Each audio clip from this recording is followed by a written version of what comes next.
কিশোরগঞ্জে বিএনপির গণসমাবেশে ভার্চুয়ালি যুক্ত হয়ে এই মুহূর্তে বক্তব্য রাখছেন বিএনপির ভারপ্রাপ্ত চেয়ারম্যান তারেক রহমান। সরাসরি যাচ্ছি। সংগ্রাম করতে হয়েছে, প্রতিবাদ প্রতিরোধ গড়ে তুলতে হয়েছে। ভাই বোনেরা, আজকে এই কিশোরগঞ্জ জেলাতে আমরা আমাদের 16 জন মানুষকে হারিয়েছি। 17 জন মানুষকে আমরা হারিয়েছি। 17 জন মানুষকে আমরা কিশোরগঞ্জের মানুষকে আমরা হারিয়েছি, যারা আত্মত্যাগ করেছেন এই দেশের মানুষের অধিকারের জন্য, নিজেদের জীবনকে আত্মত্যাগ করেছেন।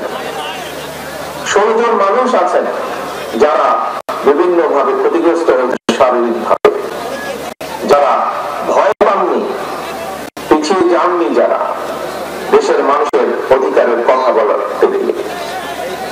ভাই বোনেরা, সারা বাংলাদেশে এরকম হাজারো মানুষ আছে।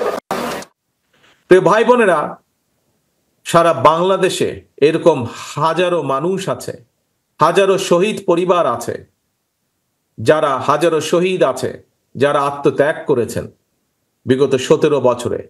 বিশেষ করে গত জুলাই আগস্ট মাসেই হাজারো হাজারো মানুষ আছে যাদেরকে হত্যা করা হয়েছে শুধু ঢাকা শহরেই। বিজলি কেবলস যে কোনো স্থাপনার বৈদ্যুতিক সংযোগকে রাখে নিরাপদ। বিজলি কেবলস, নিরাপদ আজীবন। এর বাইরে বহু মানুষ যারা বিভিন্নভাবে ক্ষতিগ্রস্ত হয়েছেন। বিএনপি সহ বিএনপিরই শুধু 50 লক্ষ 60 লক্ষের মতন নেতা কর্মী যারা বিগত স্বৈরাচারের সময় বিভিন্নভাবে নির্যাতিত হয়েছেন, অত্যাচারিত হয়েছেন। বিএনপির বাইরেও বহু আরো রাজনৈতিক দল আছে যাদের সদস্যরা একইভাবে বিএনপির নেতা কর্মীদের মতন অত্যাচারিত হয়েছে, নির্যাতিত হয়েছে। প্রিয় ভাই বোনেরা, এই যে এত মানুষ শহীদ হয়েছেন, এত মানুষ আত্মত্যাগ করেছেন, এত মানুষ নির্যাতিত হয়েছেন, কেন এই মানুষগুলো আত্মত্যাগ করলেন, নির্যাতিত হলেন? কারণ একটাই, এই মানুষগুলো বাংলাদেশের মানুষের, সাধারণ মানুষের রাজনৈতিক অধিকার নিশ্চিত করতে চেয়েছিল। আমরা যে আজকে মুক্ত পরিবেশে কথা বলছি, এইরকম একটি মুক্ত পরিবেশের নিশ্চয়তা নিশ্চিত করতে চেয়েছিল এই মানুষগুলো। কিন্তু আমরা দেখেছি স্বৈরাচার দাবিয়ে রাখতে চেয়েছিল এই বাংলাদেশের মানুষকে। প্রিয় ভাই বোনেরা, এই বাংলাদেশের মানুষ দেখিয়ে দিয়েছে যে তারা গুলির সামনে নিজেদের বুক পেতে দিতে রাজি। তারপরেও বাংলাদেশের মানুষ স্বৈরাচারকে মেনে নিতে রাজি না, এবং সেই জন্যই হাজারো মানুষের আত্মত্যাগের বিনিময় আজ আমরা এই বাংলাদেশকে পেয়েছি।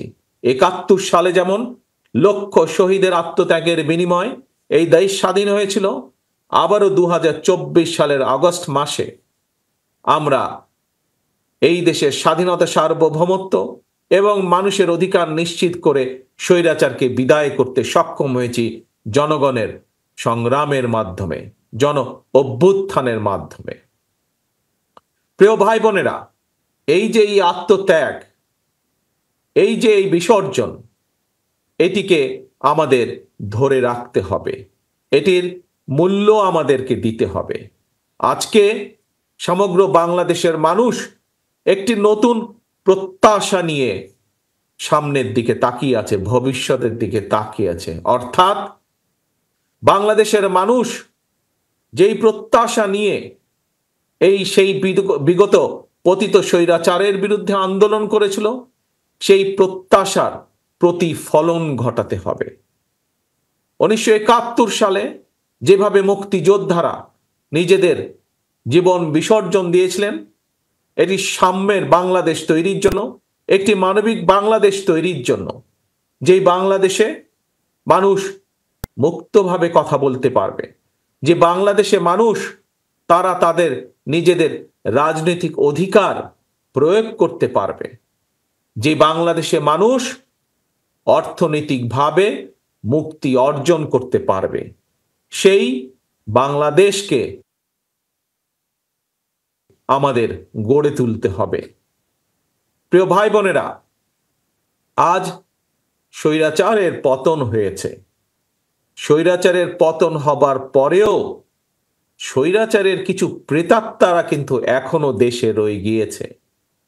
আমরা বারে বারে বলেছি, আমরা বারে বারে বলছি, আবারও বলেছি, আবারও বলতে চাই যে আজকে লাখো জনতার আত্মত্যাগের বিনিময় যে অন্তর্বর্তীকালীন সরকার প্রতিষ্ঠিত হয়েছে, এই সরকার জনগণের রাজনৈতিক যে প্রত্যাশা, জনগণের রাজনৈতিক যে অধিকার, যার জন্য বাংলাদেশের মানুষ বিগত 17 বছর ধরে সংগ্রাম করছে, সেই অধিকার যাতে সঠিকভাবে প্রতিষ্ঠিত হয় তার জন্য তারা পদক্ষেপ গ্রহণ করবে।